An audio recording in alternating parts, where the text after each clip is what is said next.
കാർഷിക വാർത്തകൾ. Agri news presented by Coirfed Onam Ponnonam. ഏവർക്കും കയർഫെഡിന്റെ ഓണാശംസകൾ. വയനാട്ടിലെ കുരുമുളക് കർഷകരുടെ ദുരിതം തീരുന്നില്ല. മികച്ച വള്ളികൾ കിട്ടാനില്ല. രോഗബാധയും തലവേദനയാകുന്നു.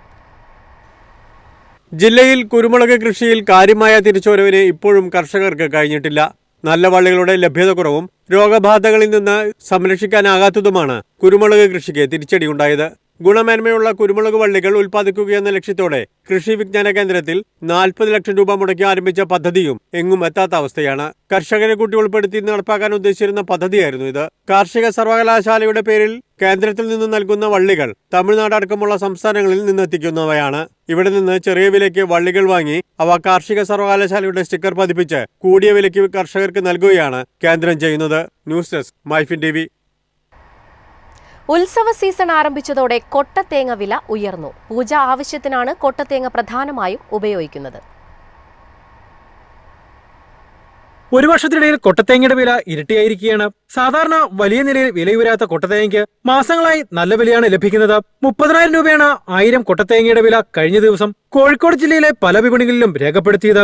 കഴിഞ്ഞ വർഷം ഇതേ ദിവസം 14,000 രൂപയായിരുന്നു. പൂജാവശ്യത്തിനാണ് കൊട്ടത്തേങ്ങ ഉപയോഗിക്കുന്നത്. മുഖ്യമായും ഉത്തരേന്ത്യയിലേക്കാണ് കയറ്റുമതി.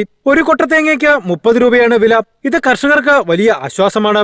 ഓഗസ്റ്റിൽ 26,000 രൂപയായിരുന്നത് മാസാദ്യം 28,500 രൂപയായി ഉയർന്നു. ആദ്യ ആഴ്ചയിൽ 31,500 രൂപ വരെ എത്തി.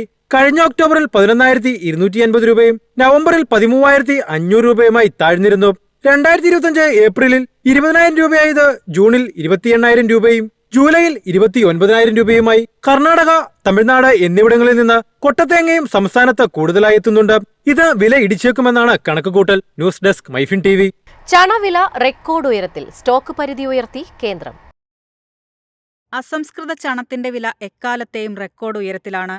വ്യാപാരികൾ, ബെയിലറുകൾ, ചണമില്ലുകൾ എന്നിവയ്ക്ക് ഇന്ത്യ സ്റ്റോക്ക് പരിധി ഏർപ്പെടുത്തി.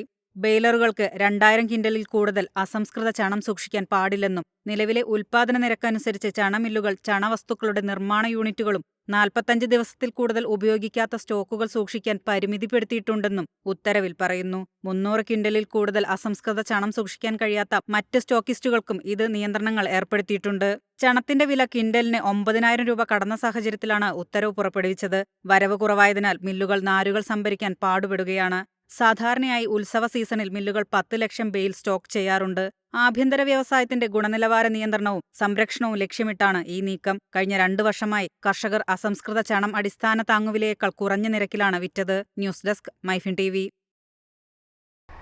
ഉള്ളി, പയർവർഗ്ഗങ്ങൾ എന്നിവയുടെ വില 3 വർഷത്തെ ഏറ്റവും താഴ്ന്ന നിലയിൽ. ഇറക്കുമതി വർധനയാണ് വില ഇടിവിന് കാരണമെന്ന് വിലയിരുത്തൽ. ഇറക്കുമതി വർദ്ധിച്ചതും കയറ്റുമതി കുറഞ്ഞതും കാരണം ഉള്ളി, പയർവർഗ്ഗങ്ങൾ തുടങ്ങിയ അവശ്യവസ്തുക്കളുടെ വിലകൾ കഴിഞ്ഞ 1 വർഷത്തിനിടയിലെ ഏറ്റവും താഴ്ന്ന നിലയിലേക്കെത്തി. പയർവർഗ്ഗ ഇറക്കുമതിയിലെ വർധനവും ഓസ്ട്രേലിയ, ബ്രസീൽ തുടങ്ങിയ രാജ്യങ്ങളിലെ വിളകളുടെ വരവും ആഭ്യന്തര വിലകളെ തളർത്തി. ബഫർ സ്റ്റോക്ക് റിലീസുകളിലൂടെയുള്ള സർക്കാർ ഇടപെടലും വിളകളുടെ ഗുണനിലവാരത്തെ ബാധിക്കുന്ന അധിക മഴയും വിലയിടിവിന് കൂടുതൽ കാരണമായി. ചെറുപയർ, ഉഴുന്ന് തുടങ്ങിയവയ്ക്കും വില 3 വർഷത്തിനിടയിലെ ഏറ്റവും താഴ്ന്ന നിലയിലാണ്. മഞ്ഞപ്പയറിന്റെയും വില 6 വർഷത്തിനിടയിലെ ഏറ്റവും താഴ്ന്ന നിലയിൽ. കൂടാതെ സോയാബീൻ, പരുത്തി എന്നിവയുടെ വില 2 വർഷത്തിനിടയിലെ ഏറ്റവും താഴ്ന്ന നിലയിലെത്തി. News desk MyFin TV. Agri news presented by Coirfed Onam Ponnonam. ഏവർക്കും കയർഫെഡിന്റെ ഓണാശംസകൾ.